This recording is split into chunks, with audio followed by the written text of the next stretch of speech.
కేసీఆర్ చేసిన వ్యాఖ్యలకు మంత్రి జూపల్లి కృష్ణారావు కౌంటర్ ఇచ్చారు. ఇటీవల జరిగిన ఎన్నికల్లో బీఆర్ఎస్ పార్టీ బలహీనమైందని గ్రహించి ప్రతిష్ట కాపాడుకోవడం కోసమే కేసీఆర్ బయటకు వచ్చారని ఆరోపించారు. సర్పంచ్ ఎన్నికల్లో బీఆర్ఎస్ బీజేపీ కలిసి పనిచేసిన 1/3 సీట్లు కూడా రాలేదని విమర్శించారు. పార్టీని కాపాడుకోవడం కోసమే బయటకు వచ్చారు తప్ప పాలమూరు రంగారెడ్డి ప్రాజెక్టు విషయం ఏమీ కాదని ఎద్దేవా చేశారు. కేసీఆర్ నేను బయటకు వస్తా అని 2 సంవత్సరాల తర్వాత వస్తూనే ఎవరన్నా తోలు తీస్తా అన్నాడు. అసలు బయటికి రావడానికి కారణం తెలుసా?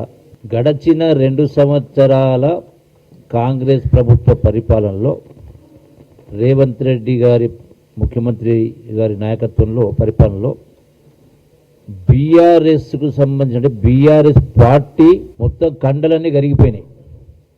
బీఆర్ఎస్ పార్టీ తోలు మాత్రమే మిగిలింది. ఆ ఉన్న తోలు రక్షించుకోవడానికి తోలు తీస్తానని మాట్లాడుతున్నాడు. ఎందుకు? మొన్న జరిగినటువంటి జూబ్లీహిల్స్ ఉప ఎన్నికలో కేటీఆర్ ఏం మాట్లాడిండు?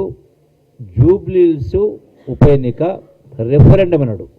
2 సంవత్సరాల కాంగ్రెస్ పరిపాలనకు రేవంత్ రెడ్డి పరిపాలనకు రెఫరెండం అన్నాడు. అంటే ప్రజలు ప్రజాభిప్రాయం చెప్పబోతా ఉన్నారు, ప్రజల తీర్పు చెప్పబోతా ఉన్నారు. సో ప్రజలు తీర్పు చెప్పిండ్రు. అంటే స్పష్టంగా కేటీఆర్ హరీష్ రావు చేస్తున్నటువంటి తప్పుడు ఆరోపణలు చెప్పని ప్రజలు తీర్పిచ్చారు.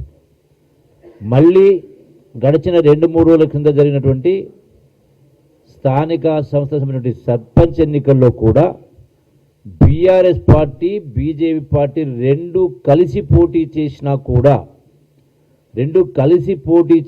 కూడా 1/3 సీట్లు రాలే.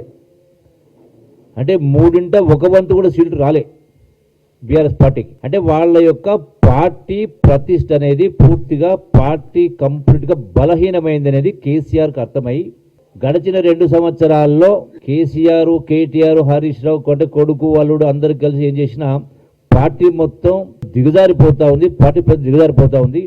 కాపాడుకోవాలి, కనీసం కొద్దిగా ప్రతిష్ట కాపాడుకోవాలని దానిలో భాగంగానే బయటకు వచ్చింది తప్ప పాలమూరు ప్రాజెక్టు కాదు, గాడిగుడ్డు కాదు, ఇంకోటి ఏమీ కాదు. 100%